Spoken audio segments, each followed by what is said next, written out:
अस्सलाम वालेकुम। आज मैं आपको इस किताब के बारे में थोड़ा सा रिव्यू देती हूँ। जैसे कि सीनियर्स कॉन्वेंट्स के लिए उर्दू में हम बहुत सारे टॉपिक्स इंट्रोड्यूस करवाते हैं फॉर कॉन्वेंट्स एडमिशन। तो उसमें काफ़ी टॉपिक्स के लिए हमें बहुत सारी वर्ड बुक्स देखनी पड़ती हैं अच्छे से, ताकि एक टॉपिक को हम डिफरेंट वेज से बच्चों को प्रिपेयर करवा सकें। तो ये एक किताब जो मुझे काफ़ी अच्छी लगी थी, इसमें सारे टॉपिक्स एक तो कवर हो रहे हैं और बहुत ही क्रिएटिव तरीके से कवर हो रहे हैं। मैं आपको उसको थोड़ा सा रिव्यू करवाती हूँ। उर्दू की अमली किताब बराए जमात अव्वल, जो हम किंडरगार्टन 2 में इसके टॉपिक्स करवाएंगे। कॉन्वेंट्स के लिए ज़रूरी होता है कि हम ग्रेड 1 का कोर्स किंडरगार्टन 2 में करवा देते हैं। वही बच्चे फिर आगे क्वालिफाई कर पाते हैं जो बहुत अच्छे से ग्रेड 1 का कोर्स कवर कर सकें। अच्छा, इसकी ये है पैरामाउंट पब्लिशिंग के लिए, पैरामाउंट पब्लिशिंग एंटरप्राइजेस की बुक है, और ये इन्होंने बिकन हाउस स्कूलिंग सिस्टम के लिए स्पेसिफिकली बनाई होगी। तो ये मुझे एक बुक शॉप में नज़र आई थी, मुझे बहुत अच्छी लगी ये बुक, तो मैंने ये अपनी बच्चों के लिए बाय की थी। अब मैं आपको इसके अंदर का कुछ रिव्यू देती हूँ। उर्दू की अमली किताब बराए जमात अव्वल, पहली शिशमाही, मतलब इसके बाद की भी कोई बुक होगी, ये पहली शिशमाही के लिए इन्होंने इंट्रोड्यूस करवाई थी। इसकी जो कीमत है वो है 132 रुपीज़, 132 रुपये की ये बुक है, और बहुत ही इकनॉमिकल बुक है। मेरा ख्याल है ये हर कोई आराम से ले सकता है। इसके एडिशन भी आप देख सकते हैं कि कितने सारे इसके एडिशंस आ चुके हैं। अब इसका अगर आप पहला पेज देखें तो इसमें इन्होंने शुरुआत की है हरूफ तहज्जी मुकम्मल करें। अच्छा, हरूफ तहज्जी के साथ इन्होंने एक नई चीज़ जो इंट्रोड्यूस कराई है। अब इन्होंने यहाँ पे अलिफ बे के बाद पे से अगर उन्होंने लिखना है तो उन्होंने पिक्चर भी बनाती है, पत्ता, तस्वीर का इब्तदाई हुर्फ इन्होंने इस तरीके से इंट्रोड्यूस करवाया है। अगर कोई बच्चे को इस इब्तदाई हरूफ अगर हम नहीं करवाएंगे तो यहाँ पे वो कंफ्यूज हो जाएगा कि यहाँ पे क्या लिखना है।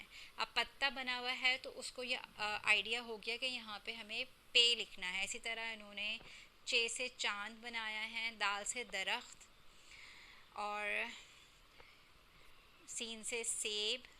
इस तरीके से उन्होंने और भी पिक्चर्स बनाई हैं। अब नीचे इन्होंने लिखा है बे, जीम, सीन और लाम से शुरू होने वाली चीज़ों की तस्वीरें बनाइए और रंग भरिए। बेसिकली हम लोग ड्राइंग की तरफ फोकस नहीं करते हैं बच्चों के लिए, लेकिन यहाँ पे कॉन्वेंट्स के एडमिशन के लिए बच्चों की ड्राइंग पे भी हमें काफ़ी फोकस करना है। अब आपको यहीं से अंदाज़ा हो गया कि उन्होंने बे से, लाम से, जीम से और सीन से तस्वीर बनाने के लिए दी हैं। इससे एक तो बच्चे की विकैबलरी का भी उनको आइडिया हो रहा है कि बच्चे की विकैबलरी कितनी स्ट्रांग है, ऊपर से ड्राइंग भी वो देख रहे हैं कि ड्राइंग कैसी है बच्चे की। अब यहाँ पे वही गाफ से जिस चीज़ का नाम शुरू हो रहा है उसमें नीला, पे से जिस चीज़ का नाम शुरू हो रहा है इसमें हरा, ते से जिस चीज़ का नाम शुरू हो रहा है इसमें लाल, और चे से जिस चीज़ का नाम शुरू हो रहा है इसमें पीला। अब इसमें देखें अगर आप, तो ये बहुत ही क्रिएटिव किस्म का क्वेश्चन है। इसमें दो चीज़ें कवर हो रही हैं। एक तो बच्चे की विकैबलरी, बच्चे का पढ़ने का तरीका कि बच्चा इसको रीड कर पा रहा है या नहीं। फिर उसमें रंग, बच्चों को रंगों के नाम आते हैं तो उसको वो पढ़ना भी आए, और वो कलरिंग कर कैसे रहा है वो कलरिंग भी देखेंगे। बच्चों की उर्दू की रीडिंग भी इसमें कलर्स की पता चल जाएगी और इब्तदाई हरूफ भी पता चल जाएगा। अब गाफ से अगर हम पिक्चर्स में देखें तो क्या शुरू हो रहा है, काफ़ी मुश्किल चीज़ शुरू हो रही है, गमला। नॉर्मली हम गमला नहीं पढ़ाते हैं बच्चों को, इन्होंने गाफ से गमला दिया है।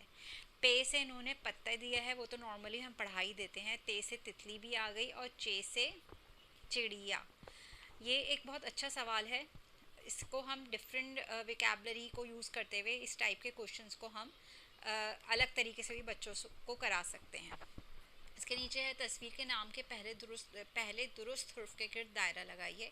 ये तो खैर बहुत ही इजी है, ये तो हम नॉर्मली करा ही देते हैं। फिर यहाँ पे मुसव्वतों से जोड़ना आ गया है, और तस्वीर के नाम मुकम्मल करें।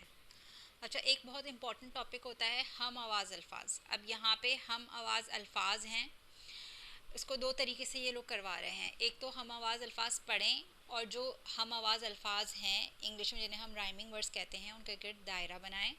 और यहाँ पर एक जो नॉर्मल तरीके से करा दिया जाता है कि हम आवाज़ अल्फाज लिख दीजिए कोई भी दो, जैसे बात के लिख दें, बात का हो जाएगा रात, मात, मोर का हो जाएगा चोर, तोड़, करम का हो जाएगा नरम। इस तरीके से हमें एटलीस्ट 3 बच्चे को कराने होते हैं ताकि वो जब क्वेश्चन में 2 लिखने के लिए आए तो वो तो 2 आराम से लिख सके। अच्छा जी, यहाँ पे ये उर्दू के मेजेस आ गए हैं। इंग्लिश में तो हम करा देते हैं नॉर्मली, हम उर्दू में नहीं कराते हैं। ये भी बहुत अच्छा टॉपिक इन्होंने कवर किया है। जा ला, तस्वीर को देखकर कंप्लीट करें। जा ला और यहाँ पे जाल, यहाँ पे 4 हुर्फी अल्फाज बन गए, यहाँ पे 3 हुर्फी अल्फाज बन गए। गाजर और गारी, ये बहुत अच्छा एक पेज है जो बच्चों को की इमेजिनेशन को भी कवर करेगा और बच्चे की विकैबुलरी को भी कवर करेगा। अच्छा, इसके बाद आ गया है अब भारी अल्फाज। भारी अल्फाज वो अल्फाज होते हैं जिनके साथ 2 चश्मीं जुड़ जाता है। जैसे जीम के साथ 2 चश्मीं जुड़ गया तो उसकी आवाज़ हो गई झ। झ से झूला है, झ से झंडा है। तो यहाँ पे इन्होंने भारी अल्फाज को कवर किया है। अच्छा, यहाँ पे भी भारी भारी अल्फाज ही कवर हो रहे हैं इन डिफरेंट वे। नज़म भी पढ़नी है और फिर उसके अल्फाज जो यूज़ हुए हैं उसको नीचे हमें तस्वीर को देखते हुए लिखना है। अच्छा, ये सवाल भी इन्होंने बहुत डिफरेंट तरीके से कवर किया है। बाग में मौजूद चीज़ों के नाम तलाश कीजिए और जोड़ कर लिखिए। सिर्फ डायरेक्ट उन्होंने ये नहीं कह दिया कि बाग में मौजूद चीज़ों के नाम लिखिए, और तस्वीर को देखते हुए तोड़ के लिखे हैं अल्फाज, उनको जोड़ के लिखना है। तोड़ जोड़ बहुत इंपॉर्टेंट होती है। जो लोग हमारे सीनियर ग्रुप के मेंबर्स हैं, व्हाट्सएप सीनियर ग्रुप के, जो इस साल प्रिपेयर करवा रहे हैं बच्चों को, उनको मैंने हर टॉपिक के साथ तोड़ जोड़ इंट्रोड्यूस करवाया है। तोड़ जोड़ बहुत ज़्यादा इंपॉर्टेंट है उर्दू सीखने के लिए भी। अगर बच्चे को 3 हुर्फी अल्फाज और 4 हुर्फी अल्फाज और इसके साथ मुख्तलिफ रंगों के नाम, फलों के नाम और सब्जियों के नाम, इन सब की तोड़ जोड़ आ जाएगी तो उसको आगे जाके उर्दू उसके लिए आसान हो जाएगी। अब ये है या हैं, हूँ लगा के जुमले मुकम्मल करें। जब हम अल्फाज साजी के बाद हम जुमला साजी के ऊपर आते हैं तो सबसे पहले हम यही सिखाते हैं, ये और वो का इस्तेमाल सिखाते हैं, या है और हैं का इस्तेमाल करवाते हैं। बीच की विकैबुलरी थोड़ी सी डिफ़िकल्ट होती है तो वो हेल्प के साथ बच्चा कर लेता है, लेकिन ये और है करके जुमले बनाना बच्चे को अगर आ जाए तो उसका काम काफ़ी ईजी हो जाता है। देखें आगे यही चीज़ आ गई। बाजा ये है, अल्फाज की तरतीब बदल कर दुरुस्त जुमला लिखिए। ये बाजा है। फिर लो खाना खा, खाना खा लो। मेरा ये है घर, ये मेरा घर है। ये बहुत आसान जुमला साजी है जो हम इंट्रोड्यूस करवाते हैं जब बच्चे को 3 हुर्फी और 4 हुर्फी अल्फाज लिखने आ जाते हैं। उसके बाद आसान जुमला साजी की तरफ हम आ जाते हैं। अच्छा, इसमें फिर सकता और सकती का इस्तेमाल आ गया है। ये एक डिफरेंट टॉपिक इन्होंने इंट्रोड्यूस कराया है। मैं डैश सकता या सकती हूँ। तो बच्चा तस्वीर में क्या कर रहा है? पढ़ रहा है। मैं पढ़ सकता हूँ या मैं पढ़ सकती हूँ। बच्चा है तो लिखेगा मैं पढ़ सकता हूँ, बच्ची है तो लिखेगी मैं पढ़ सकती हूँ।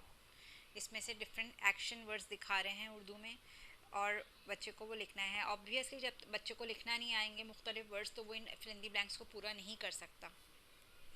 अब ये देखें, एक सवाल है, आप स्कूल जाने की तैयारी कर रहे हैं, बताइए आप अपने बस्ते में नीचे दी हुई चीज़ों में से क्या क्या रखेंगे। इन चीज़ों के नाम बस्ते के ऊपर लिखिए। जब तक बच्चे को रीडिंग नहीं आएगी उर्दू की, वो इसको नहीं कर पाएगा। Reading is very important. हम हमेशा अपने सीनियर ग्रुप्स, जूनियर ग्रुप्स में ही रीडिंग्स को हमेशा फोकस करते हैं कि बच्चे ज़रूर रीडिंग करें। हमारे प्लानर्स में हमेशा रीडिंग ज़रूर होती है, पेजेस मेंशन होते हैं बुक्स के डिफरेंट, और जो हमारे मेंबर्स हैं वो रीडिंग की वीडियोस बना के हमसे शेयर करते हैं कि फिर हम उनको चेक करते हैं कि बच्चा कहाँ मिस्टेक कर रहा है। Reading is quite important. अब इसी तरह अगर बच्चे को ये उर्दू की जो जितने भी अल्फाज हैं ये पढ़ने नहीं आएंगे तो वो इस सवाल को हल नहीं कर पाएगा। अब बस्ते के अंदर क्या किया जाएगा? पेंसिल, शार्पनर, रबर, रूलर, फूलदान तो नहीं जाएगा। फिर किताब है, फिर कापी है, खाने का डब्बा है। अच्छा, इसके बाद का जो पेज है उसमें मैं आपको दिखाती हूँ क्या है। जो काम आप स्कूल में करते हैं इनके गिर्द दायरा बनाइए। ये आप डिफरेंट तरीके से भी इसको कवर कर सकते हैं। जो काम आप घर में करते हैं उनके गिर्द दायरा लगाएं। जब जो काम आप लाइब्रेरी में करते हैं उनके गिर्द दायरा लगाएं।